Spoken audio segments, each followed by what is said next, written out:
Hello everyone, my name is John Procida. I'm the Vice President of the Bowne Park Civic Association. I'm here to talk about real estate taxes. Real estate taxes are determined partially by real estate assessments. And let me just say this emphatically. Assessments do not increase taxes. They only decide which property owner pays more than another property owner. All right. Now, when somebody buys a house, one of the first things they do is they look at the taxes on the house. If they can afford it, they buy the house. And that was a justification of the old system. If you could afford it, then it was okay. Well, then what happened? In 1975, somebody questioned the system. And the system was like this. In 1940, if you built a house and that was selling for about $4,000, the assessment would be 6% of that, which is $240. Now, if you build a very similar house, size and all, in 1970, the house would cost $18,000 to build. And the assessment would be 6% of that, or $1,800. Then we come over here to the 1980, and you can see that the same house, same style, same size, would cost $80,000 to build. It's all thanks to inflation and devaluation of the dollar. At any rate, then the assessment would be 6% of that, or $4,800. And along came this man, this lawyer, Mr. Hellerstein. Hellerstein bought a house in Long Beach, and his house was smaller than his neighbor's house, but his taxes were higher. He was a lawyer, and so he sued the state, and he won for pretty obvious reasons. So the state said, you've got to reassess all property in the state and make it fair. Well, how do you make it fair? Well, that's an easy word, make it fair. And one politician, the Speaker of the Assembly, came up with the idea, we'll reassess everything at 100% of value. That 100% of value is a quick way to do it, but a terrible way to do it. It doesn't take into consideration that the mammoth changes that would take place would actually cause people to lose their homes. Taxes could go up dramatically.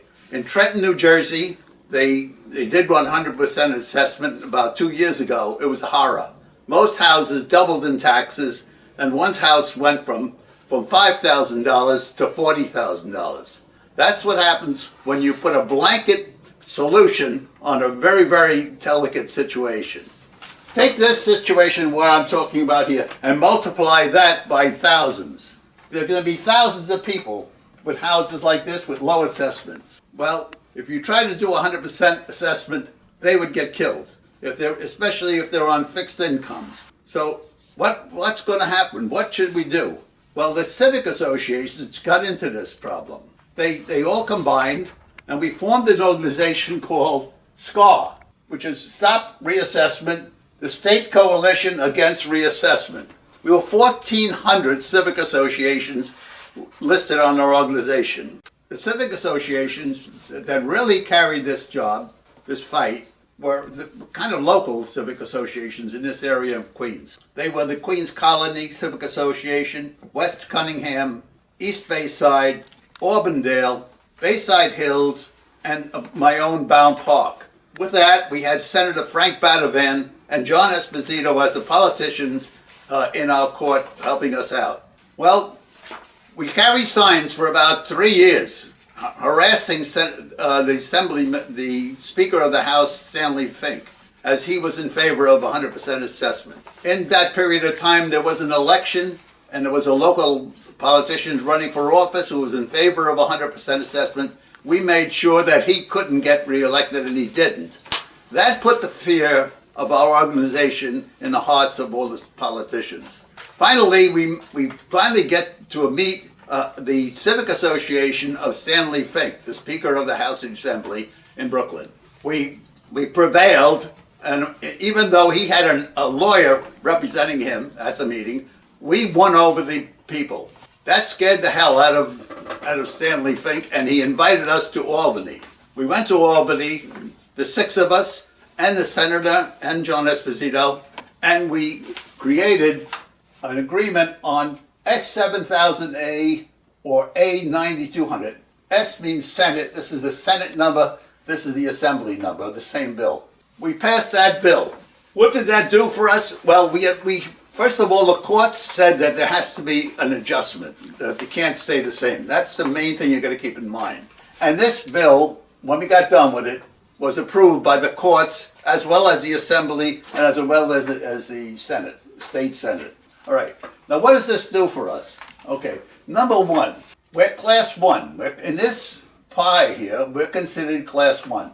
Class 1, you cannot increase our assessment any more than 6% in 1 year or 20% in any other year. 20% in any 5-year period. Let me correct that. Now, the other thing is this pie was created. And these are the 4 different types of real estate in New York City. Okay? These are 1, 2, and 3 family homes, utilities, co-ops and condominiums and apartment houses, and again, 1, 2, 3 family houses. We represent 14% of the assessed properties in New York City. We're limited to paying 14% of the taxes. So we got this protection, and this protection. All right? Now, the city, by the way, real estate in general, this whole pie pays 23% of the city budget. So now you say, well, fine, but my taxes are going up more than 6%. Well, they are. Because where we have all these protections on the assessment, we have no protection on the tax rate. The tax rate is a number that they multiply all of our assessments by. And that's controlled only by the budget, by the city council, and the mayor. They can make it anything they want. And consequently, through the years, it's been going up and up and up. Every time they add $1 billion onto the budget, you know, you're going to be paying a lot more in real estate tax. You're going to be paying 23% of that increase. Well, the only way you can control that is with your vote. So it's not the assessment that's going up so bad, it's the tax rate is what's going up so bad. But the city doesn't want you to know that. So they say, oh, the high taxes, let's redo the assessments. The assessments are not the problem. Within this class, there are corrections. Some people's taxes, the assessments, I should say, are going up. And some people are going down. And it's this up and down process that's going on here is what makes the courts allow this whole system. Some people's assessments are increasing and some people are getting their tax assessments reduced. Now, our system will eventually straighten this whole thing out. Okay, now, there are 2 reasons why there's an interest in this problem and people talking about redoing things is because of 2 situations. One, general higher taxes, which again I explained is really caused by the tax rate. And that takes care of the 1 and 2, 3 family homes. But there is another problem, and that's the co-ops condominium, this sector right here, Class 2. Class 2 should have the same protections as Class 1. Now, in this article, Real Reform, that I got in the paper the other day, this guy was knocking everything, but one of the things he said was, oh, we should combine these 2 sectors. No, that's a disaster. We can't do that. But we should give them the same rights as these. Now, the reason I say you can't combine them is because here we're making corrections, home against home. Big home against little home, etc. Old house and new house. And so that's what's okay. But if you combine them, then you'll be trying to compare homes to co-ops. You can't do that. Co-ops are a whole different animal.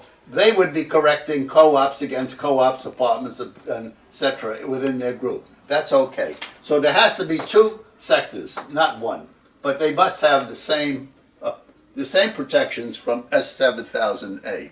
Myself, Virginia Sallow, and Bob Harris are the only ones left out of the 6 people that were in this battle in the beginning. We're all on our knees. We can't do this battle ourselves anymore. That's why I'm making this video. The video is to inspire the civic associations and give them the proper information so that they know what this is all about and fight this thing. Civic associations can do it. We did it before, and we can do it again. You have to do this.